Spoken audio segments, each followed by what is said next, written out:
हम लोगों को क्या कितनी श्रद्धा और कर्तव्य निष्ठा होनी चाहिए ये स्वयं समझिए। यमुना जी आई यहां क्यों? गर्ग संहिता में लिखा है सभी देवता गए भगवान से अवतार को प्रार्थना करने के लिए, तो श्री कृष्ण ने कहा ठीक है हम अवतार लेंगे। लेकिन राधा रानी की ओर देखा अभिप्राय से कि ये भी चले तो अच्छा है, क्योंकि रसेश्वरी हैं, इनके बिना रस नहीं है। रास में सबसे पहले उन्होंने राधा रानी की उपासना किया है भगवान ने। भगवान पिता रात्रि शरदोत्फुल्ल मल्लिका वीक्षरंतुम मनश्चक्रे योग माया उपाश्रित। इसका अर्थ आचार्यों ने किया है योग मायाम योगा चासो माया, नित्य जो साथ रहती हैं वो योग माया है, अथवा योगमा उसमें सप्तमी योगमायाम। इस तरह से राधिका रानी की उपासना किया उन्होंने, श्री कृष्ण ने। तब महारास का प्रारंभ हुआ। तो श्याम सुंदर ने सोचा ये नहीं चलेंगी तो रस नहीं है, रास नहीं होगा। उन्होंने राधा रानी की ओर देखा इस अभिप्राय से कि ये भी चले। श्री राधा रानी समझ गई और बोली यत्र वृंदावनम नास्ति यत्र नो यमुना नदी यत्र गोवर्धनो नास्ति न तत्र मे मनः सुखम। हे कृष्ण, जहां पर वृंदावन नहीं है, गोवर्धन नहीं है, यमुना नदी नहीं है, वहां हमें सुख नहीं मिलेगा।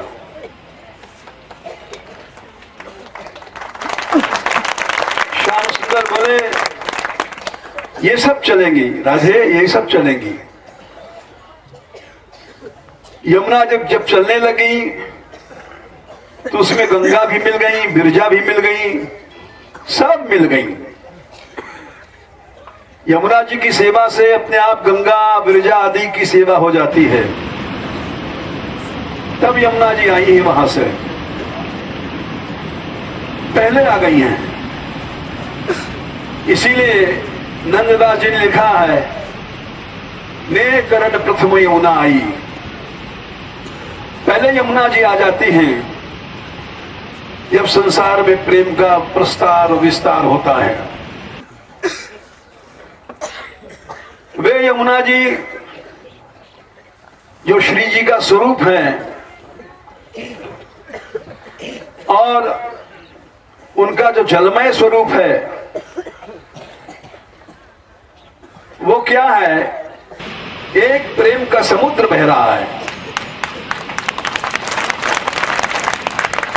ब्रजेंद्र सूनु राधिका हृदय प्रपूरी माणे और महारसाब्धि पूर्वयोर रिवाति तीव्र वेगतः वही समुच्छलन नव प्रवाह रूपिणी महम भजे कलिंद नंदिनीम दुरंत मोह भंजनीम। एक ऐसा प्रवाह समुद्र का बह रहा है जो वही समुच्छलन बाहर किनारों पर जल को फेंकता हुआ चल रहा है। आज यमुना जी में जल नहीं है। सारी यात्रा पैदल आई, नाव की जरूरत नहीं पड़ी। भांडीर वन में जितने हजारों यात्री थे सब पैदल पार हो गए। जहां समुद्र बहता था वहां पानी ही नहीं है,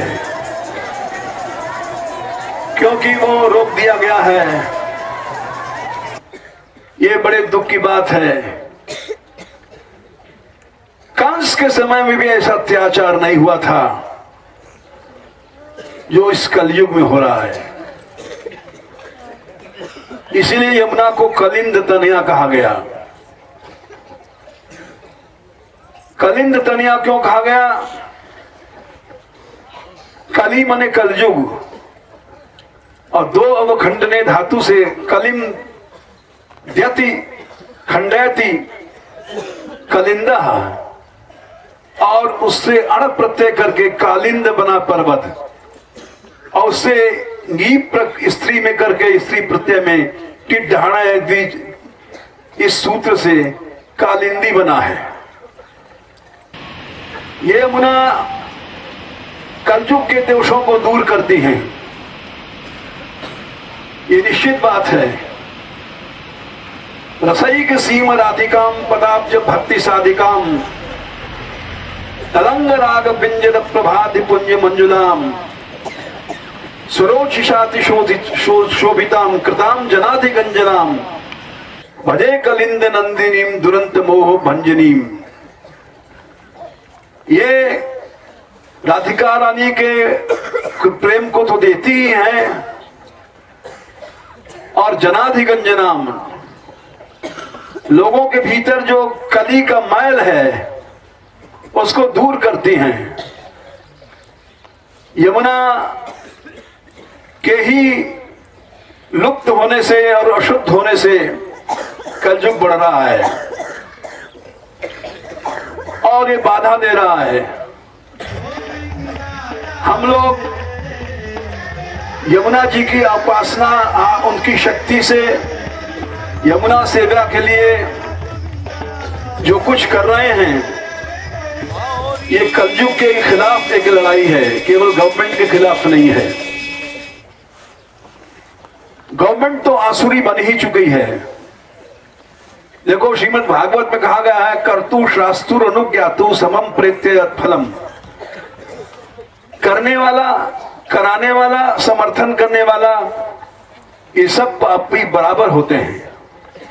हम पाप करते हैं, जो कराता है वो भी पापी है, समर्थन करने वाला भी पापी है। शासन ने, कलयुग ने शासन के कारण यमुना को रोक दिया, अशुद्ध कर दिया। ये आप बहुत देर से सुन रहे हैं। और उस राज्य सत्ता ने सारी प्रजा को पापी बना दिया, क्योंकि हम लोग वोट देते हैं और समर्थन देते हैं। हमारे वोट से ये प्रजातंत्र चल रहा है, तो वोट देने वालों को भी बराबर पाप लगेगा, शास्त्र कह रहा है। इसलिए सारी गवर्नमेंट ने सारा प्रजा को पापी बना दिया, यथा राजा तथा प्रजा। इसलिए यमुना कलयुग के कारण ये स्थितियां हो रही हैं, किंतु कलिम देवती, कलयुग को नष्ट करने वाली यमुना है। यमुना जी की कृपा से हम लोग चल रहे हैं, और हमने पहले भी कहा था कि हम जीत चुके हैं, क्योंकि यमुना जी की कृपा हमको प्राप्त है। इतना बड़ा संगठन आज तक कभी नहीं देखा गया, ये यमुना जी की कृपा है। वैसे हमारी यात्रा 20 साल से चल रही है। हर यात्रा में हम बोलते हैं यमुना जी के ऊपर, लेकिन इतना बड़ा संगठन आज तक नहीं बन पाया। यमुना जी की कृपा है कि ये इतने व्यास इकट्ठे हो गए। ये एक बड़ा संभव काम था। कुंभ पर मैं गया था वृंदावन, कभी मैं जाता नहीं हूं, लेकिन इसी आशा से वहां कैंप लगाया कि वृंदावन के आचार्यों का समर्थन प्राप्त हो जाए। प्राप्त नहीं हो पाया, और अब प्राप्त हो रहा है। क्यों? यमुना जी की कृपा है। किसी को श्रेय नहीं है कि मैं अपने को श्रेय का भागी बताऊं। ये सब यमुना जी की कृपा है। यमुना जी की कृपा क्यों है? आराधना हो रही है। देखो, बहुत सी लड़ाइयां हम 60 साल से लड़ रहे हैं और हर लड़ाई जीती भगवान नाम से। 46 साल तक गहबर वन का प्रोटेक्शन चला। गहबर वन बिक गया था 4 लाख में और एक भी पेड़ नहीं दिखाई पड़ता। छाता से स्टे लाया गया और बचाया गया, बच गया वो भगवान नाम की महिमा से। गोमती गंगा 3 साल तक कीर्तन चला, वो गटर गंगा का बन गई थी, वो भी मुश्किल से बचा। वो भी वहां 3 महीने अखंड कीर्तन हुआ तब। इसी तरह से ये जो मैंने घोषणा किया कि हम जीत चुके हैं, ये मत समझो कि मेरी अपनी कोई तारीफ है, अपनी प्रशंसा है। आप प्रशंसा तो मूर्ख लोग करते हैं। ये भगवान नाम का प्रताप है जो कीर्तन चल रहा है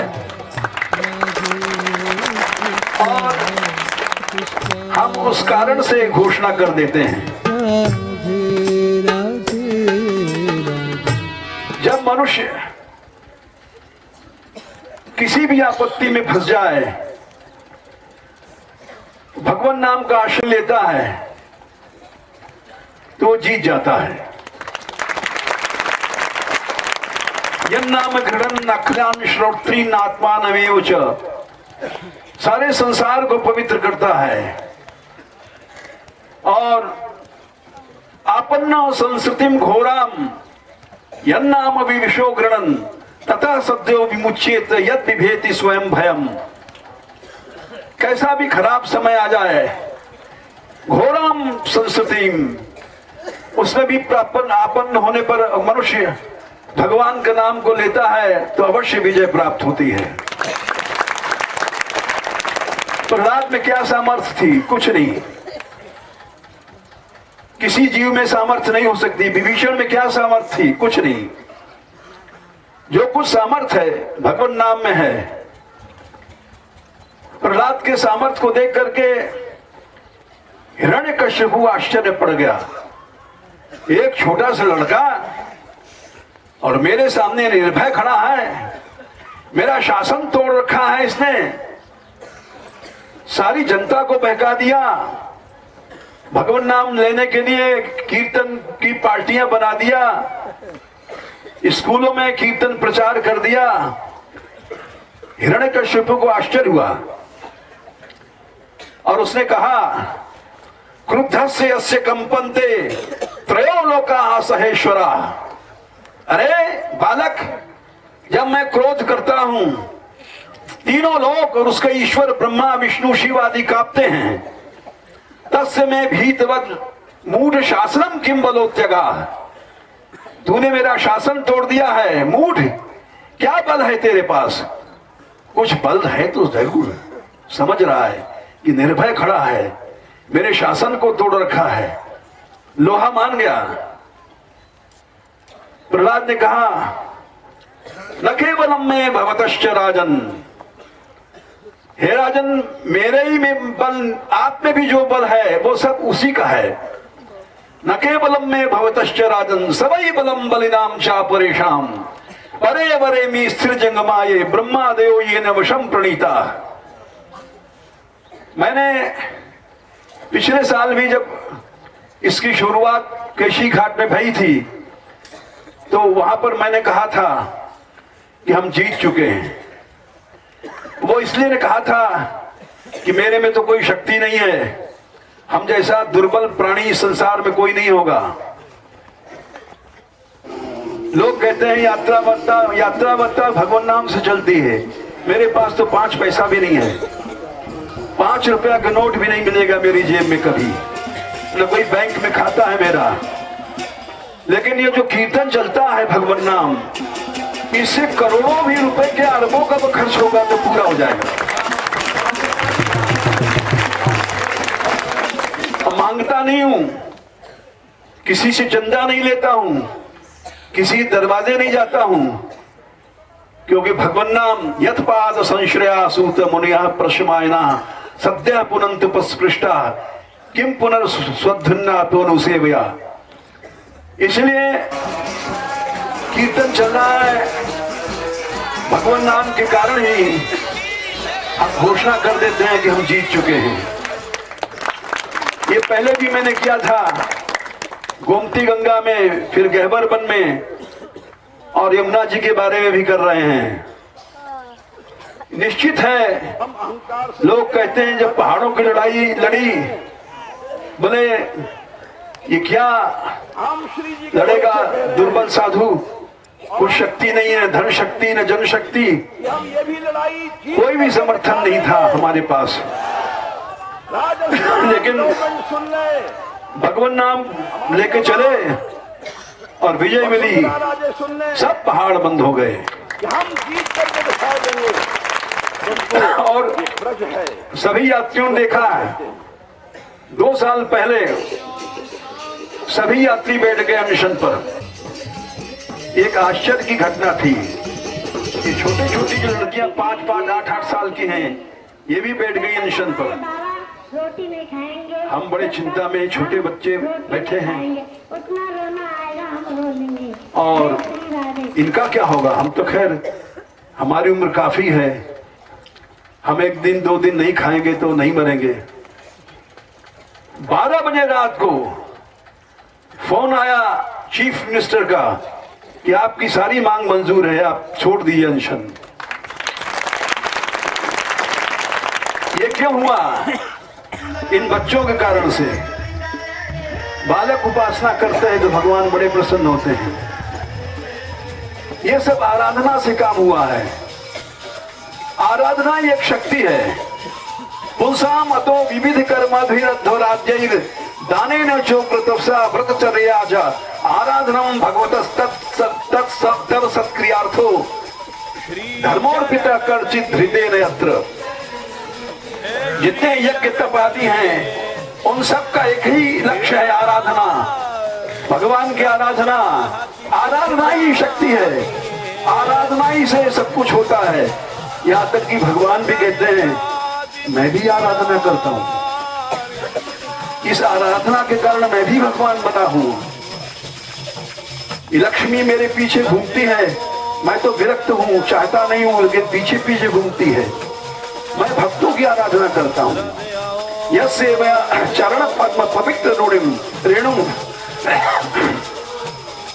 सत्याक्षताखिलमिलम प्रतिलब्धशीलम न श्रीरि विरक्तम अभिमाम विजहाति यस्याः प्रेक्षालवात् इतरे नीमान गृणन्ति। जिस लक्ष्मी के लिए ब्रह्मा आदि शंकर आदि तप करते हैं, वो मेरे पीछे पीछे घूमती है, क्योंकि मैं आराधना करता हूँ। मद भक्त पूजा भ्यधिका, मैं भक्तों की आराधना करता हूँ। निरपेक्षम मुनिम शांतम निर्वैरम समदर्शनम अनुप्रजाम्य हम नित्यम पूजयेत्यं ऋरेणुभिः। जो कुछ शक्ति है आराधना की है। हम लोग यमुना माता की कृपा से इतने व्यासाचार्य इकट्ठे हुए हैं, यह असंभव बात है। एक व्यास दूसरे के पास नहीं जा सकता है। हालत यह है, कहना नहीं चाहिए लेकिन कहना पड़ता है। इतने व्यास एक साथ इकट्ठे हो गए, ये यमुना जी कृपा है। हमारे बाबा कहते थे कथा में, देखो मेढकों को तौलो, असंभव है। एक मेढक को रखोगे तराजू में, दूसरे को लेने जाओगे उछल के भाग जाएगा।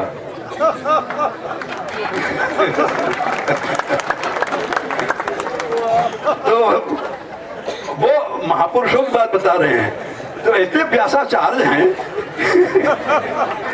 इनको इकट्ठा कैसे किया जा सकता है? यह संभव बात है। ये तो यमुना जी की कृपा है। और एक कार्य में एकजुट हो गए। देखो भाई, ये इसका प्रमाण है कि बिना भगवत कृपा के ऐसा संगठन नहीं बनता। भगवान अनंत शक्तिमान, और उसने सृष्टि बनाई, सृष्टि के सब तत्व बना दिए, पंच महाभूत, समस्त इंद्रियां, मन आदि, लेकिन सृष्टि नहीं चली। तो भगवान भी आश्चर्य पड़ गए, ये चक्कर क्या है भाई? किसी ने अरबों रुपए फैक्ट्री में लगाया, प्रोडक्शन नहीं हो रहा, क्यों नहीं हो रहा है? हड़ताल हो गई, लेबर हड़ताल, मजदूरों ने गड़बड़ कर दिया, एकता नहीं, संगठन नहीं, वो फैक्ट्री फेल हो गई। तो भगवान ने भी देखा हमारी भी फैक्ट्री फेल है क्या? यदैते असंगता भावा भूतेन्द्रिय मनोगुणा यदायतन निर्माणे नशे गुरु मुनि सत्तम। भगवान ने देखा कि हमने इतनी बड़ी पंच महाभूत महाविभूति इंद्रियां मन आदि सब बना दिए और कुछ नहीं हो रहा काम। समझ गए इनमें एकता नहीं है, विभूतियां तो जरूर हैं। तब भगवान शक्ति रूप से प्रवेश किया और सबको जोड़ दिया। तदा संहत्य चान्यून्यम भगवत शक्ति चोदिता और सतसत्यम पादाय चोभ्यम ससृजुर हृदय। सारी सृष्टि धड़ाधड़ होने लग गई। इसीलिए आज वो शक्ति है सनातन धर्म में कि हिरण्यकशिपु क्या चीज है, रावण क्या चीज है, सरकार क्या चीज है, विश्व की कोई शक्ति कुछ नहीं है आराधना के आगे। लेकिन बस बात यह है हम लोगों में संगठन नहीं है। संगठन से ही भाव शक्ति होती है। हम 20 साल से हर यात्रा में भाषण देते हैं लेकिन कुछ नहीं कर पाए। हुआ थोड़ा बहुत काम, गहवर बन का हुआ, अनेक कुंड बने, श्री जी के मंदिर का एक्सटेंशन हुआ, नंदगांव के मंदिर का एक्सटेंशन हुआ, लेकिन यमुना जी का काम नहीं हो पाया। आज मैं स्वयं विचार कर रहा था कितने व्यासाचार्य आ गए हैं, ये केवल यमुना जी की कृपा है। यमुना जी का कृपा के अतिरिक्त तो कोई दूसरा कारण नहीं हो सकता है। इन व्यासाचार्यों में अगर ऐसा संगठन बन जाए तो यमुना जी क्या हम सारे भारत को हिला दें।